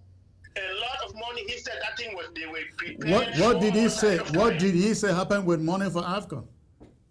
Okay, about they prepared money for AFCON about 4 months before that. Those things were supposed to be ready 4 months before time. In summary, the money got scammed. The money got scammed. By who? Who did he say scam the money? Once that money leaves the United States and goes out there, it's in the hands of the people who are involved with the transactions. Listen, comrade. Comrade, listen.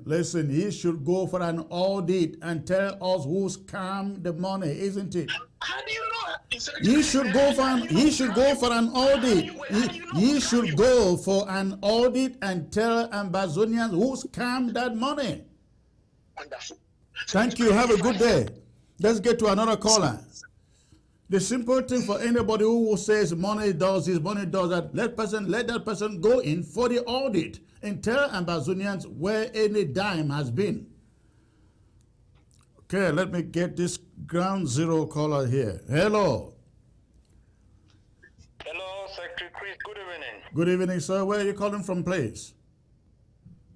I'm calling from Bamenda, Mezam County. All right, go ahead quickly, 1 minute. Yes, Secretary Chris, I want to use this opportunity to congratulate the Restoration Council for their level-headedness and to say that we are very much pleased with the decisions they have taken so far at the Restoration Council, and to say that I am very much disgusted with the actions of Dr. Lobati. That lady can be whisked off from that council, which is now acting with the dispersed ranks, the deformed ranks that is trying to dissuade, the struggle by using the letterhead, illegitimately the letterhead of the Restoration Council to take decisions that are not appropriate. As far as our restoration struggle is concerned, I think if she was on ground zero, I don't know, I'm imagining the kind of action that would have been taken against her. Even, treasonable acts of that nature, even death will not be sufficient for such acts.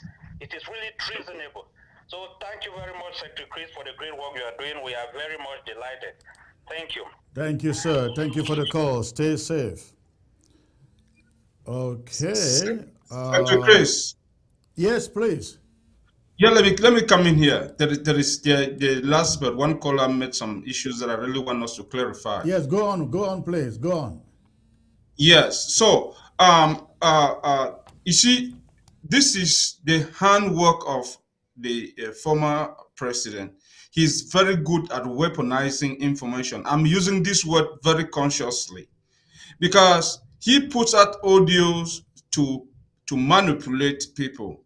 Okay, now he declassifies a very, very highly classified mission when in the middle of a war we are still at war, and you go and declassify a mission that you are trying to carry. Either it fell or it did not. You cannot, for all good intentions, you cannot declassify such missions except you have an evil intent. Because when you declassify a mission like that, you put your sources at jeopardy, you put your human resources at jeopardy, and you put the finances at jeopardy. And I don't see any reason why the former president will have to declassify this mission. And there are a lot of other missions out there that he's involved, and his wonder boy don't want to be, that he did not classify, but he selectively declassified this one mission, and so many lives are at stake because of that.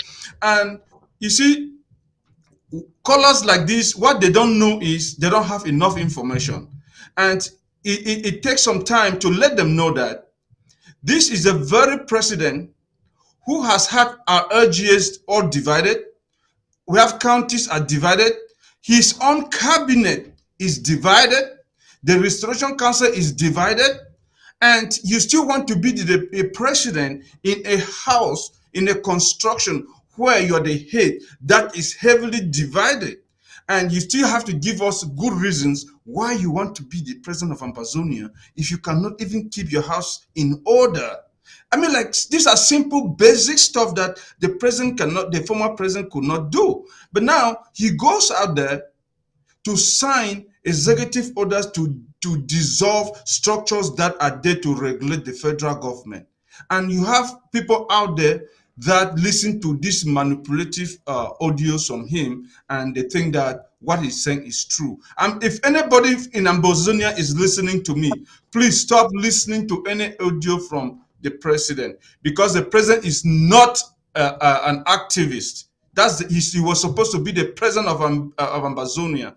You should leave audios and messages to activists and secretaries that will come on this TV and talk, but that is not reserved for the president. or the former president, and any other future president in Ambazonia.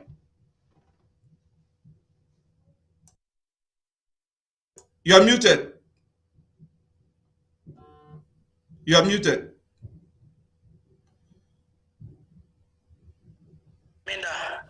Calling from Ground Zero, Baminda. Okay, what is your contribution or question, sir? No, it's not the question. I'm on the opinion that let the vice president take over the post of the president. All right. Thank you. Thank you.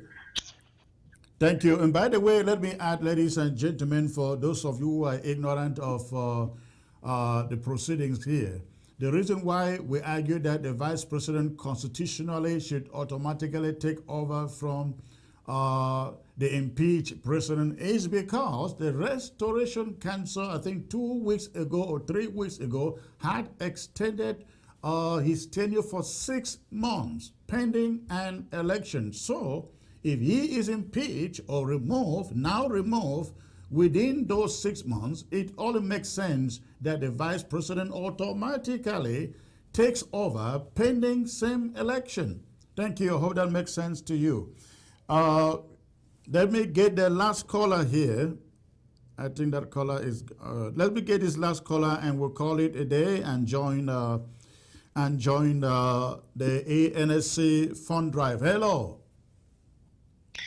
Yes, Secretary Chris. Good evening, so good afternoon, sir. Good afternoon to you and your team. Thank you. I've been watching this very closely. I want to say that now that the president has been removed, it is very important that an election is held very quickly. And a lot of consultations should be done with the Ambazonian people to make sure that the president who is going to be chosen to replace Sako is someone with charisma, someone who can breathe a new fire into the revolution. You will notice that during my trip to Boya, all Ambazonians were awake. People contributed without thinking. But after all these things have been going on with the interim government, a lot of people are wax cold. And based on my consultation with a lot of Ambazonians, they are looking for somebody who can breathe a new fire. That kind of fire that we saw in 2017 and 2018, they're looking for somebody who can breathe, not just a president for the name of president, but somebody who is charismatic. Yeah. So this is the kind of person the Ambazonians are looking for. And again, during your interview with Ambassador Thibault Nash, he mentioned something to you. He said he has never met an Ambazonian foreign minister. And a lot of people misunderstood what he was trying to say. What he was saying is that the problem is that not that Southern Cameroonians or Ambazonians were not coming to the Department of State, but the problem is so many different people were coming to represent the Southern Cameroon, so you didn't know who is who. That's very correct. Who. We need a unified body that if he went further to state that the U.S. The diplomatic circles do not want a situation where you have this group today, you discuss one issue, you agree, then the next year, different group come again, and you have to rehearse everything that you have said to the other groups. They want consistency. So we have to be careful and make sure that this time, whoever is going to be the president should not just be a president for the name of president. The person must be very charismatic. That will breathe a new fire into this Ambazonian struggle. Thank you. Thank you. Thank you. I couldn't have said it any better. Thank you for that. And with that, we will end the calls. Unfortunately, we can't take any more calls. We will be back over the week with more analysis, more interpretations, more announcement concerning this issue. Ladies and gentlemen, I give all of you, please, 50 seconds each to make your last point. Let me start with Bishop John, please. Bishop John, are you still there? I think Bishop John is frozen. Okay. Dr. Atienjo, are you still there? Dr. Atienjo is not there. Bishop John, I think, is back. Bishop John, I'm here. please.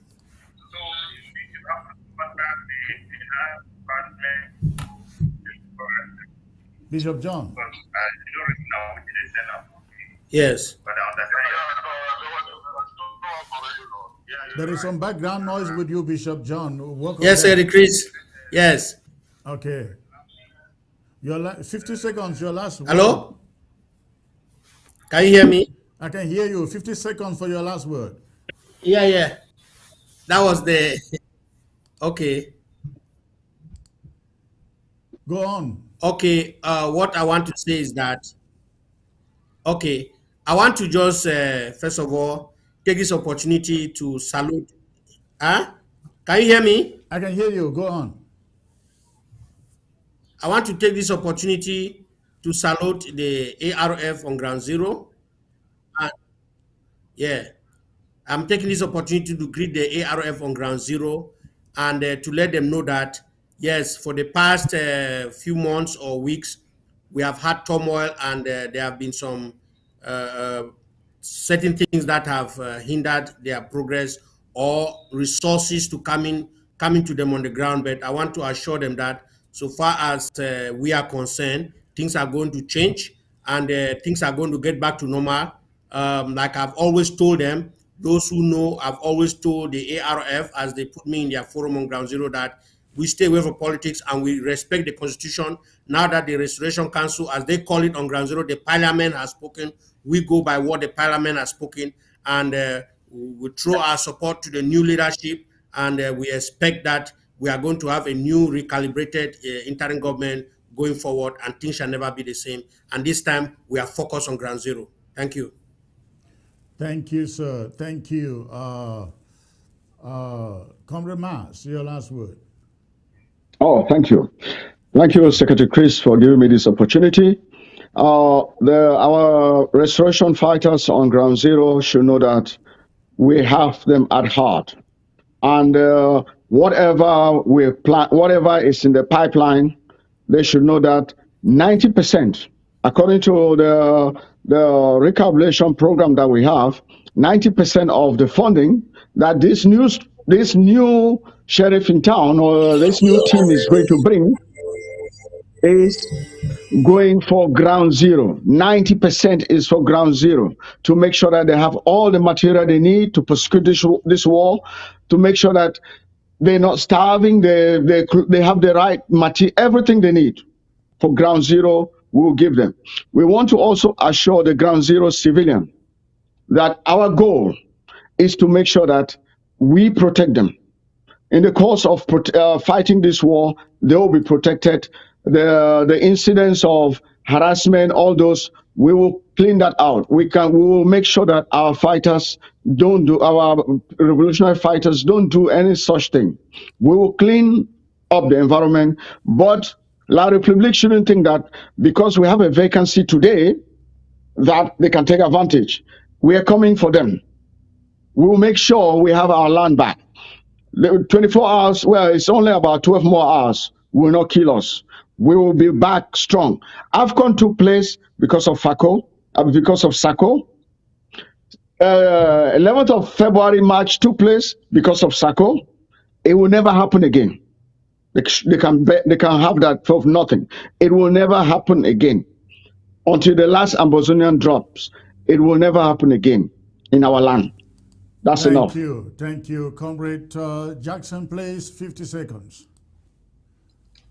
All right, thank you. I thank everybody. I'm just going to give a word of caution out there to everybody. You know, even though everybody is excited, some are angry that we just went through impeachment and removal, we are getting into very strange moments in this revolution.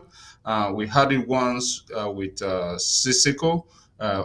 It went fairly well because he was in jail, but we have former impeached president is out here and he has surrogates. So it's going to be some very strange times for us Ambazonians. So I would just want to caution everyone to stay fast and know that this is not going to be easy, and we have to be resolute. We have to focus, because there's going to be a lot of distractions going out there. There are going to be a lot of audios, deceiving audios, some true, some not true. So let us be reasonable at this point, and to make sure that we just jump into unnecessary conclusion. We have our institutions in place that are still working. Let us try to rebuild those that are not working, and hopefully we shall all meet in Boya. Thank you. All right, thank you, ladies and gentlemen, from the Restoration Council to stakeholders. This was a very special broadcast about the removal of Dr. Samuel Ekome Sako as president of Ambazonia. Is a new day. It's a new day, fellow Ambazonians in our country, and we hope that going forward we will all be united behind the new arrangement that comes up tomorrow. One thing I will end with: never again, until we get to Boya, should anybody be called His Excellency, His Excellency. I don't hear that in the USA. I don't hear that in London. I mean, talking about the most democratic countries in the whole wide world, I don't hear that. Let's stop this nonsense of creating dictators by giving them titles that they don't merit. Everybody in this struggle should be called a comrade. Thank you very much. You all have a great night, I look forward to coming back to you tomorrow after the meeting with the Restoration Council. Good night and God bless. Thank you.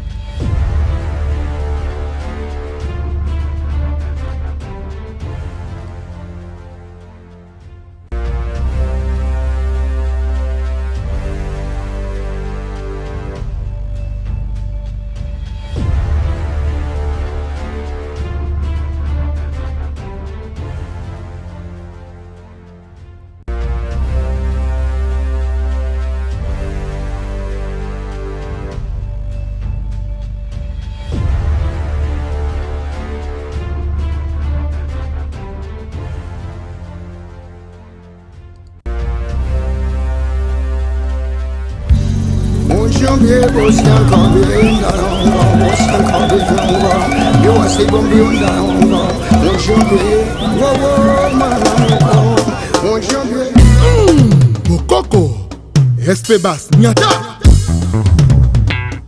Gaëla Tikaya la patrona, Gilda Sambendengesu, mon ami Gaël, Linoïjo,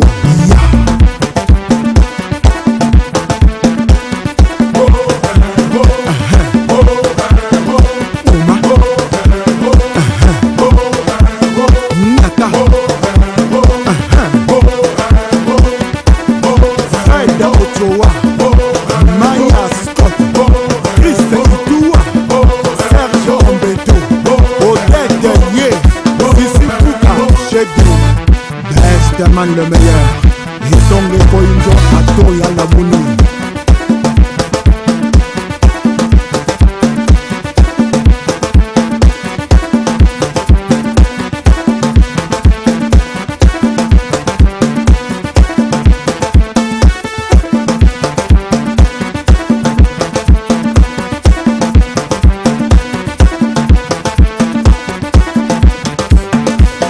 Et Dingoma Tikulu menga meto Tatu zimba kananzi tikulu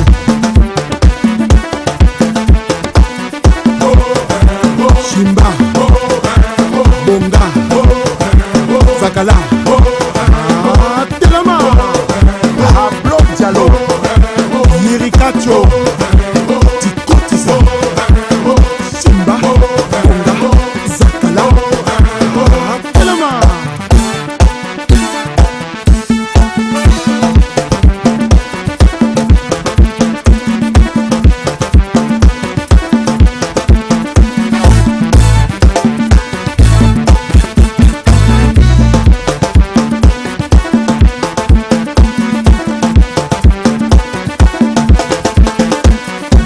tozalaki kozela biso epai bomesana kozela tochange tokomi na bokoko bokolanda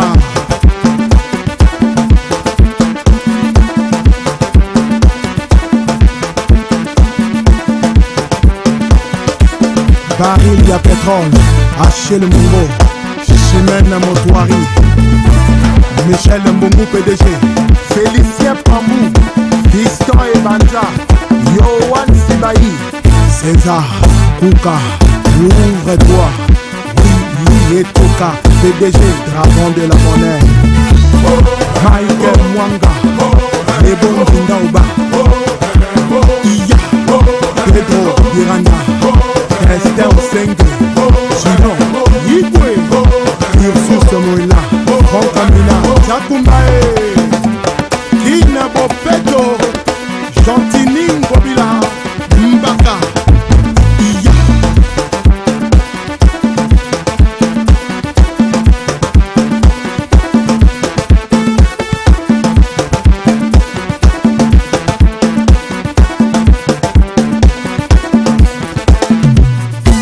Encore et toujours, il s'appelle Espedas Tokobina na décembre album à Saoudien Nata Koma Kanga Koma Kuna Nata Wakuna Iya Premier ministre Jessie Mokuyo Wapi Nono Badiamant Sergio Nicolas Jules Thierry Mokoko Julien Gatier Le Bembe